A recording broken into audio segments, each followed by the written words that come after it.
I have had 3 abortions. Woo! Yeah. Yeah, and until now I was really ashamed of it, or till recently I was really ashamed of it because this culture tells me that I should have children before I'm ready to do it. And I'll tell you my story briefly. My mother was raised by two people. Her father and her mother were both orphaned by failed abortion attempts. So my grandmother was the child of a woman who was not prepared to have another baby.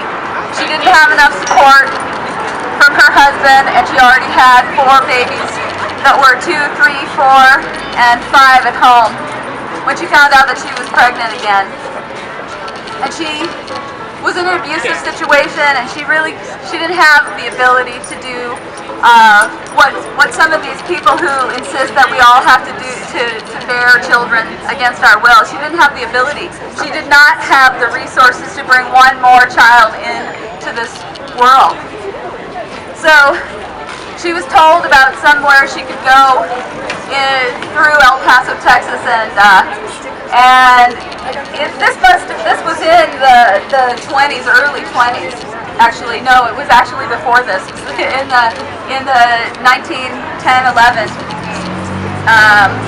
and she went and she was administered an illegal abortion, and she went home. And 3 days later, she died, leaving 4 children at home. Those children were all separated. Not one of them was allowed to stay together because there was nobody in the family that could take care of that many kids by themselves. And my grandmother was sent away to an aunt and an uncle, where she was systematically abused by these people who were supposed to be her caretakers. And that is the woman who raised my mother. So when I found out that I was pregnant when I was about 21 because of failed birth control, I knew that I did not have the resources emotionally, physically, mentally. I was not prepared to become a mother. In fact, I was pretty sure that I would ruin any child who would be under my care. I am proud to say right now that after 3 abortions, I have a beautiful family of 3 daughters. One of my children is right over there, and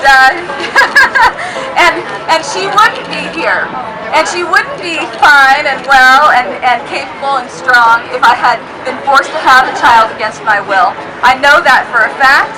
I can speak to that, and anyone who demands that women have no choice over their own well-being decisions. This is not just health care, it's also mental health care.